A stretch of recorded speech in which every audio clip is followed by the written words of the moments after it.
Okay, we are going to look at exercise 23, additional information for them for this exercise. Okay, recall again, for all additional information, every piece of additional information you're required to do two adjustments or at least two adjustments. So we look at the first one. Rent expense of $1,000 has not been paid for year 2014. Okay, our accounting period ends at 31st December 2014, so basically the whole year of 2014 is our accounting period. So it's not paid for. Okay, that means meaning to say we have actually used the service but we have not paid yet. So given that in the question, right, we have the rent expense of 9,000, what does this mean? Everything recorded here has already been paid and received. So we paid 9,000 so far. But even though, let's say this 1,000 is not paid yet, right, we still have to include it as our expense for year 2014 based on accrual concept. Okay, you don't care whether payment has been made or not, as long as it's used in the current accounting period, we must record for it. So rent expense from 9,000, you need to add 1,000, bring it up to $10,000 of rent expense. 1,000 not paid yet, we call it accrued rent expense $1,000. Okay, after that, move to additional info 2. Okay, additional info 2 says we have general expenses which 450 have been paid for year 2015. Okay, remember this is now year 2014 for this question. It's paid for 2015, meaning it's prepaid. Okay, it's a service which we will expect to use in 2015. So we have not used the service yet. So it's not part of this year's expenses. So we must minus. General expense 5600 minus 450 give you 5150. Record. Create a new account called prepaid general expense. This is asset, okay? Asset. Because you pay in advance, you're going to use it later. This is your asset.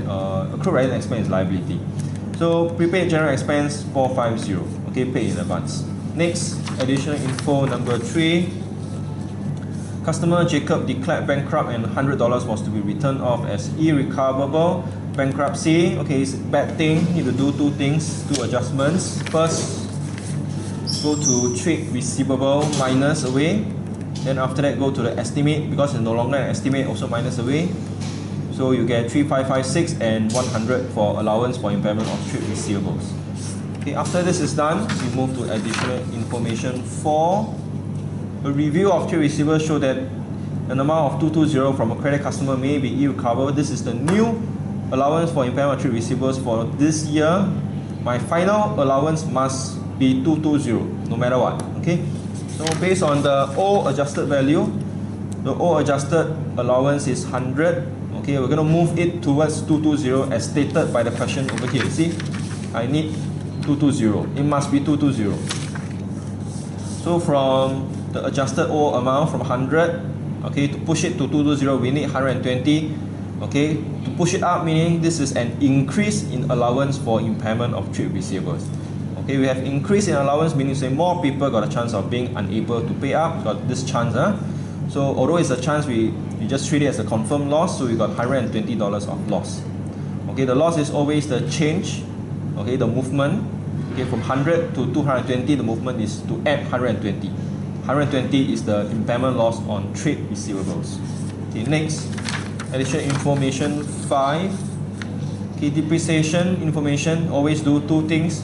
One being depreciation of the asset, of the non-current asset, and the other one being accumulated depreciation. So for the first one, you are supposed to use reducing balance method, 25% per annum. Okay, so how do you calculate reducing balance method? MBV times percentage. Basically, MBV is equals to original minus accumulated dip times percentage. Okay, so get is original value minus the accumulated depreciation, or can be taken from the question. Okay, for motor vehicle, okay, original 165,130, accumulated dip 33026. Okay, use them. Okay, times 25%, find depreciation. Then accumulated depreciation of motor vehicle, old plus new. Okay, it's the same figure, so just times 2 or plus together, give you $66,052. Okay, that's all for motor vehicle. Move on to depreciation of equipment. Question says equipment is per annum on cost. On cost meaning straight line method, 15%. Okay, so how you calculate? Depreciation formula Okay, use depreciation formula. Original minus scrap value bracket holding bracket times percentage. Or scrap value is not given, so it's 0. Original, take from the question, 30,000. Okay, 30,000 for your equipment over here. Okay, minus 0, scrap value is 0. Okay, then you times 15%, give you 4,500. Accumulated depreciation of equipment, same thing, old plus new. Since they are same, okay, just add together again, 9,000. Alright, so solve, done. Next, we look at the last piece of info. Info 6. Identify the two adjustments. Interest on the long-term loan is 2% per annum. So meaning to say every year you're supposed to pay 2% interest for this long-term borrowing. But they tell us that some of it has not been paid yet. So your job, very simple, calculate what is the interest you are supposed to pay during the year. Supposed to pay, the loan is 30,000. So the percentage given is 2%. 2% of 30,000, you're supposed to pay 600. This one is your actual interest.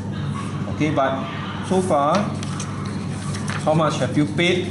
Always refer to the question. The question, everything here is paid and received already, alright? So over here, 200 is paid.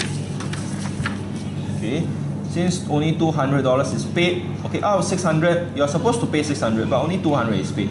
Meaning to say $400 not of interest is not paid yet. We call it accrued interest on long-term borrowing. Okay, which should amount to $400. Okay, with that, you can proceed to do your income statement and balance sheet. Thank you.